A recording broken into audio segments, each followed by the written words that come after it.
My name is Les Hazlewood. I'm the Apache Shiro PMC Chair. Apache Shiro is a security framework for Java applications. It goes inside of your app, and you use it to secure pretty much all aspects of your application.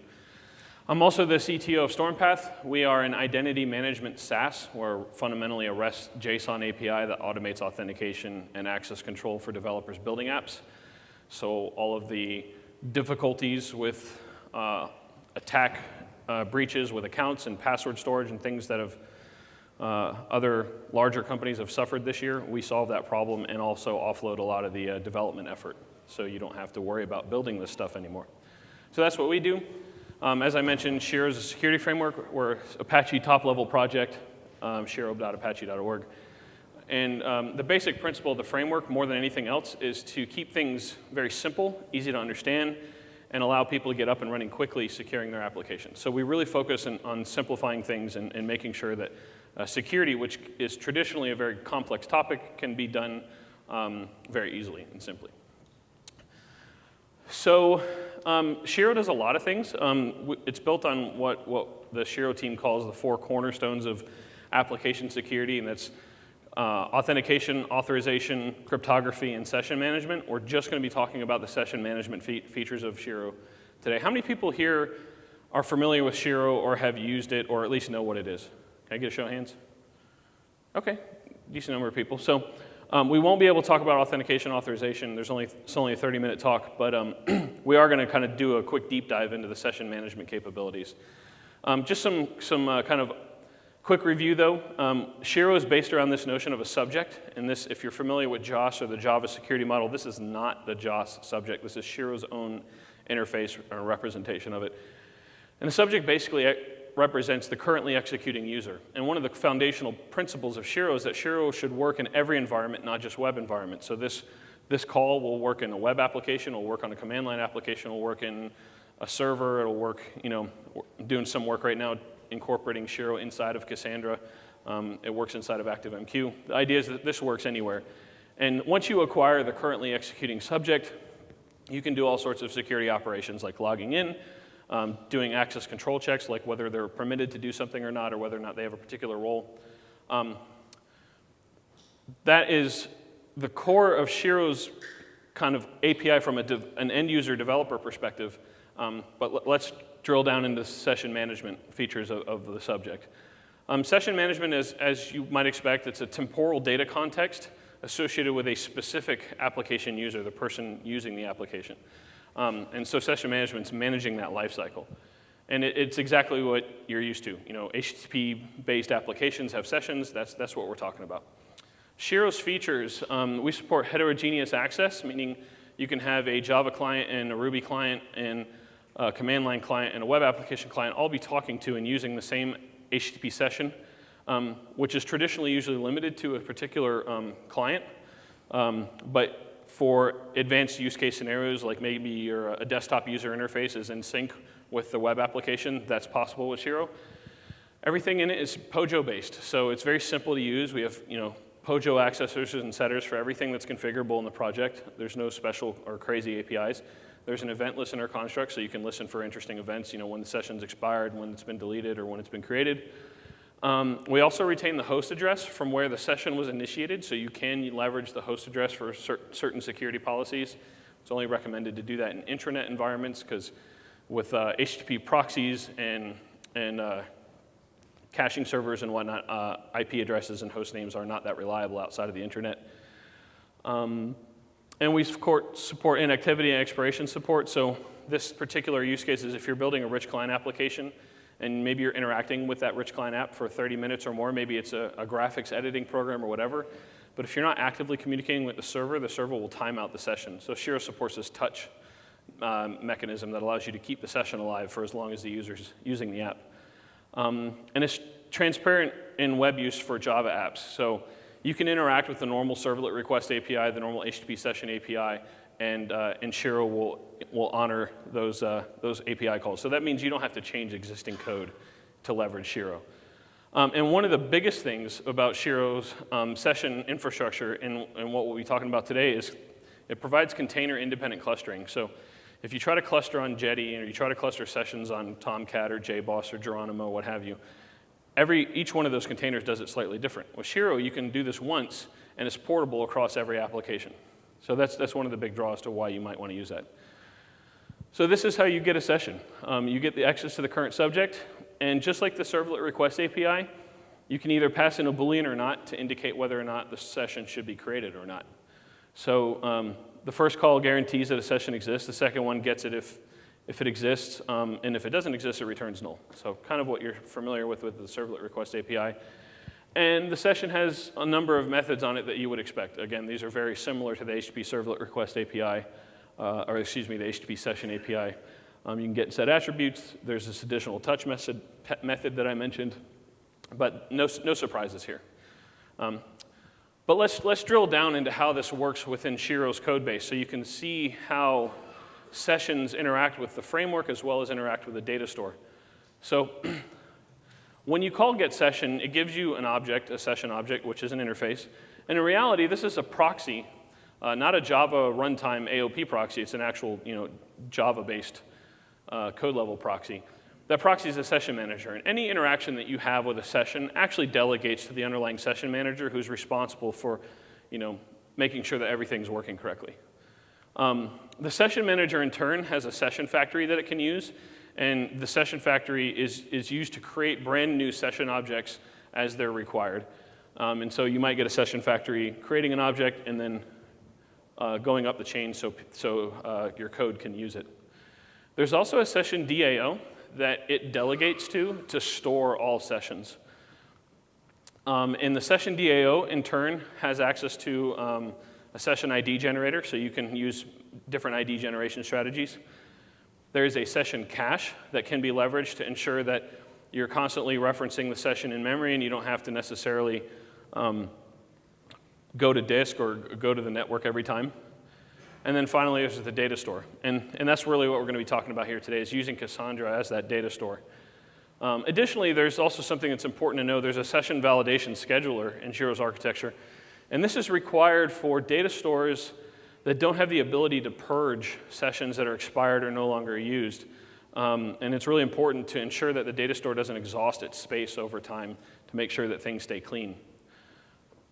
And then finally, you can register, as I said, one or more session listeners with the session manager to find out interesting events about when things occur with sessions. So what we really care about in this presentation is really this kind of part of the architecture in the purple. We're going to talk about session DAO, the data store, a session ID generator, and we'll talk a little bit about the session validation scheduler as it pertains to Cassandra, or as you'll see, as it might not pertain to Cassandra. So let me show you really briefly what web config looks like for Shiro. So if you're setting up Shiro in a project, it's really simple. There's only two lines, there's three major parts in the web XML config. You set up this listener, which will build up the Shiro environment and its respective components. And then there's a Shiro filter that will filter all web requests going into the web application to ensure that the users may be authenticated to access a particular URL, or they're maybe trying to access a particular REST resource. The filter will intercept all the requests to the web app and make certain security or policy decisions based on configuration. And so the corresponding part of that config is, to actually set up what URLs that it catches. And for Shiro, we catch everything, so we have the ability to enforce security policies regardless of the type of request. So this is just getting Shiro set up in web.xml, but the core of Shiro's config is typically done by some other config mechanism. It can either be Spring XML or some XML format you define. Shiro's default, though, has a kind of out-of-the-box, lowest common denominator, INI-based configuration that allows you to basically do quite a bit with it with kind of limited resources. The idea here is that in the main section, you can define object graphs by using object graph kind of definition language, basically traversing properties and setting values. That's really, I call it like poor man's dependency injection. It's basically very similar to Spring and Juice, just done in an INI format. As I said, you can use those other formats if you prefer, or you're using those environments, but this will get you off the ground in a lot of scenarios. Users and roles are optional for statically defined definitions of users and roles and permissions. Of course, Shiro supports a whole number of different data sources and GIND and Active Directory and things like that to get this information. And then the URLs is how you define filters. But we're not going to really talk about the bottom three. We're just going to show you how to set up session clustering using that main session. So there's two approaches to clustering sessions in Shiro. One is you can write your own session DAO, or you can use Shiro's out-of-the-box enterprise cache session DAO and then implement your own cache manager. And the enterprise cache session DAO is really just a DAO that delegates all its CRUD operations to a distributed enterprise cache, like Terracotta or EHCache or Hazelcast or Gigaspaces or what have you. Any of these enterprise caches can be used to store your sessions. But in this presentation, we're not going to do that. Right? We're going to keep all of our data in a database or data store that we're already using. So assuming that you're using Cassandra, we can use Cassandra for everything. So we don't need this cache manager approach. We're going to go with the session DAO approach. So we're going to write a Cassandra-specific session DAO. And these are the concerns that we have to worry about in the Cassandra-specific use case. We don't have to worry about the session manager or the session cache. We're actually going to avoid using a cache entirely. Cassandra is actually plenty fast to handle these things on its own without the need of an intermediate cache like a memcache or something like that. It's blazingly fast, and there are techniques that we can do to keep this fast so you don't need additional infrastructure, which is part of the draw, I think, for using Cassandra for session caches, for a session store, is that you don't have to worry about another layer of infrastructure. We will set up a new session ID generator, though. In this case, we're going to generate time-based UUIDs. Just as a matter of course, they can be used in case you wanted to store other kind of tables or column families for information that you care about. You can do things in sorting techniques and range queries. So we'll set up a session ID generator, and then finally we'll use Cassandra as the data store. So there's two approaches. We can either subclass the abstract session DAO in Shiro, or we can extend the caching one. As I said, the caching one kind of enables write-through caching. We don't really need that with Cassandra, so we're going to go with the top approach, where we implement that particular API to do what we need to do. So the first thing to do is in the main section, we're going to configure Shiro's native session manager. And this is necessary because by default, Shiro will use the servlet container that it's deployed in as the servlet container session manager. So the servlet container, in what you're used to, maybe Tomcat's implementation, is what Shiro delegates to by default. There's nothing you have to do. But if we're going to do native session management, where you're relying on Shiro to implement the servlet API, essentially, or the session API, we have to set up a native one. So we're going to create a native one. And this is simple enough to read, as you might expect. The first line creates a new instance, and the second line assigns the session manager to the security manager. The security manager is Shiro's kind of root level construct in config. And so we've defined our native session manager. Now we're going to actually assign an implementation of a session DAO that is specific to Cassandra. And I'll show you some of the implementation details for this as we move on. But the idea is that I created a Shiro-specific cluster factory. And all that is in Shiro speak is just an object that returns some other object. In this case, this object is responsible for acquiring a cluster object, and I'm using, in this case, DataStax's native Java driver, and they have a cluster object in their Java driver API. And so all this thing does is create that cluster object to point to a particular Cassandra cluster. In this case, I'm defaulting to localhost. There's no additional config necessary. And then once I have the cluster, I'm going to create this Cassandra session DAO. I'm going to inject the cluster so it can use it to interact with the cluster. And then there's a couple other properties that specify the key space as well as the table that I'm going to be interacting with for my session queries. And we'll look, if I get enough time, I'll be able to show you the code for how this works. But it's pretty simple. We're just wiring up. We get a cluster object, and then we're sticking it in the session DAO, and the session DAO will use it for all of its session queries. And then finally, we tell the session manager to use our DAO that we just instantiated. Pretty easy. It's again, it's a basic object graph. But when we store sessions, we want to include or store them to a particular table in Cassandra, and this is what our table looks like. We've got our primary key, which is a UUID, and we've got some additional properties: the start timestamp, when it was started, The stop timestamp, if the session stopped and persisted back to the data store, this will tell you when it was stopped. The last access time is really important. Anytime a request comes into the web server, we have to update the last access timestamp to effectively handle timeout policies. The timeout itself, like how many seconds or milliseconds does this particular session, or is it allowed to live before it needs to be expired or deleted? And then we've got whether or not it was expired or deleted, and then the host variable that maintains from where the session was initiated. And finally, we have a serialized blob value. And the idea is that in Shiro, when we persist a session object, again, it's just a POJO under the hood. When we persist it, we're actually going to serialize it, and Shiro's default session implementation uses a very efficient serialization mechanism with bit masks to only store data that needs to be stored, not necessarily the entire graph. So this is more efficient than just normal native Java serialization. But the idea is that when we store it to Cassandra, we want to store it in the serialized value blob. And then when we get it back from Cassandra, we just deserialize it and then use it within the container. So no surprises here.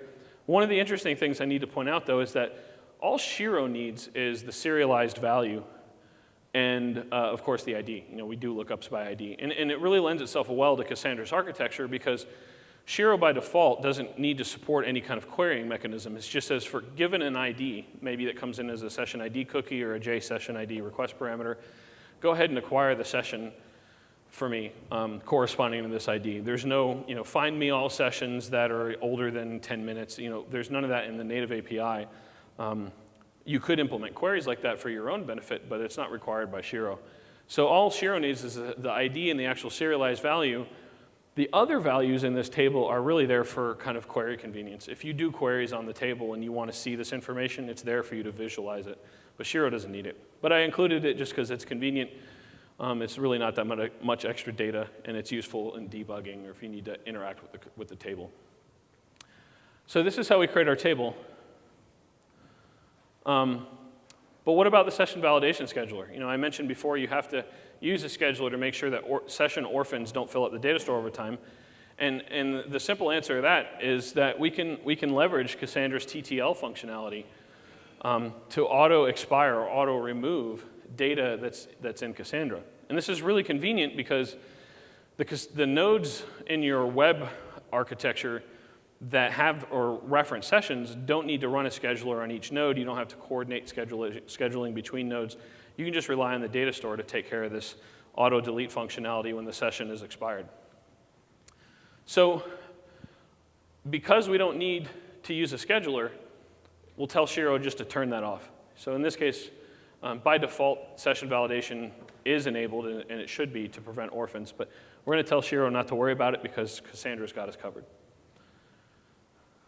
And this is what it looks like when we actually want to store the data into Cassandra. Again, this is CQL3 syntax, and we execute these statements via the Java driver in the code base. But the idea here is that if you may or may not know, but Cassandra, an insert and an upsert, or excuse me, an insert and an update are effectively the same thing when you're referencing the same primary key. You don't have to insert something first and then update it later. You can use the exact same query to do both operations. So it's effectively a save operation, regardless if it exists or not. And that's really convenient in this case because it cuts down on code. We only have one query to execute, or formulate, rather. And so what we're doing here is the $sign timeout is my own reference, by the way. That's not part of CQL. It's just a visual indicator to say that whatever that timeout value is for that particular session, you should set it there so that the TTL value is set for all those columns. And so we're just updating the values and the serialized value where ID equals whatever our time UUID is. So very simple insert. What about tombstones? This is probably one of the biggest concerns about Cassandra is I'm deleting things, and sessions auto expire that it's going to leave tombstones when that information is deleted. Clearly, sessions are temporal or transient, so they might exist for 30 minutes and then should be removed or disappear altogether. And the answer is that is true. All of this is true, and you do need to be aware of tombstones. You need to make sure they don't fill up your data store. And so after talking to various Cassandra experts, it was highly recommended that the GC Grace for this particular column family is probably no more than a day. I've even heard recommendations from some of the experts on, maybe set it to 0 to let Cassandra clean this stuff up whenever it needs to. And this is really going to be dependent upon your performance profile and your characteristics for your application. So if you have just kind of a few odd sessions throughout the day, and I mean, even if it's thousands or even hundreds of thousands, it's not really going to fill up your data store that much. The amount of data in a session is typically pretty low. And so you can maybe delay it or just have your GC Grace to just be a single day, and that might be good enough. 10 days, the default, is probably way too much. It'll fill up your data store over time. And then also, they recommended compaction. Sessions are kind of temporal, and so you could have a compaction strategy that kind of reflects the duration that those things are allowed to live and to exist. So by using a level compaction strategy, we're kind of consolidating the most frequently accessed things kind of in the first tier, and then they can, if they exist longer than a certain amount of time, they can be pushed down into other SS tables. But you want to take care of GC Grace. You want to make sure that it's not too long or too large, and make sure that the session cluster can actually clean up those tombstones as necessary. What about row caching? This is a question that I've been kind of struggling with for a while, and there seems to be some internal debate, I guess, on the mailing list as to when to use it or not. Jonathan Ellis had mentioned maybe potentially getting rid of row caching entirely for 2.0. And the basic idea is that it's not really necessary in most cases. Row caches are not really required, especially if you're using, the operating system will be paging the SS tables, or excuse me, it'll come out of OS page cache. And because of the way Cassandra is implemented, it's basically opening native file channels directly to the immutable SS table. And because that's in page cache, that level of direct read access at a native I/O level is extremely fast. And so there's except for some very, very specific cases, it's almost always advisable not to use row caching. Cassandra will be fast enough for this. But you do want to use a key cache. That's really important. So it's enabled by default. You can rely on it.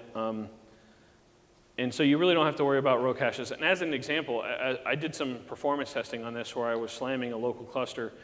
I was running on a single node with a lot of other stuff running on that node. I came up with a test that will, for each execution, will create a session, serialize it, and store it in Cassandra. It will read that session, pull it out of Cassandra into local memory. It will update some data, store it back to Cassandra. It'll then delete the record, and then it'll query Cassandra again to make sure the record is deleted. That's really 5 operations at the Java level, and I executed that 100,000 times to simulate 100,000 concurrent users on a single node. And that whole test ran in under 60 seconds. So it's incredibly fast. And when I turn on the row cache, in that particular scenario, it only saved like 4 or 5 seconds. And that might not have been a reflection of Cassandra at all. It could have been a reflection of other things in the operating system. There's other things that were running and maybe even paging at the time. So the point is that Cassandra's crazy fast at this stuff. You can support a very, very large number of concurrent users. It's not unthinkable to support 1 million plus users on large, consumer-based websites using this technology, assuming that your tombstones are being cleaned up frequently. So you do want to plan your store capacity to make sure it has enough memory and enough CPU cycles so that when it is compacting, it's doing it in an efficient manner and not really affecting your runtime performance for your session cluster. So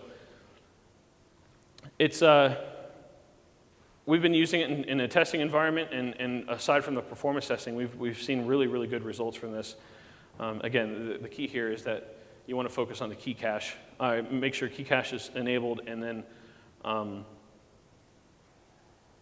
make sure your GC Grace is taken care of accordingly. So if you want to see the code for this, it's in GitHub. You can check it out and run an example, and as long as it's, in this particular code sample points to a local Cassandra node on localhost, but you could just download it, run Jetty, and then go to localhost, and you'll actually see a sample Shiro web application where you have to log in to see a particular part of the page, and if you're not logged in, you have to be redirected, then you log in, you hit submit. And so you'll see real use cases of real sessions being used and terminated and created, and every time that you log in into a web app, by default in Shiro, we'll create a new session for you and stores that authentication or state, if you will, inside of the session. And so this is actively using this stuff. It's bypassing the servlet containers infrastructure, and it hums right along. There's no problems with this stuff, especially when we tested under JMeter under a bunch of nodes. We had no issues during our testing. But that's all the time I have. Thanks for attending. I'll be happy to open the floor up to questions either about the Cassandra implementation or Shiro in general or what have you. Any questions? Yes?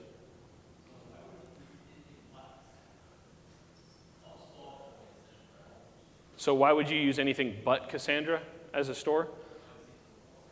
For what? It does work really well, actually. And so that's a really good question. You might not need to at all. So in our testing, we had no problems. Everything worked well. We had no issues. And we're actively evaluating whether or not we need to keep our Hazel class cluster up at all for sessions because this has worked so well. So unless you need the cache for other reasons, I don't see a need for keeping it just for sessions. It's working fine. Yes?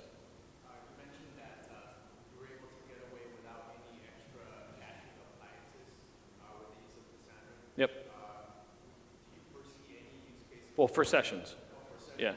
Yeah. So we still use, in our architecture, we still have, we access a relational database for some things and other systems for others.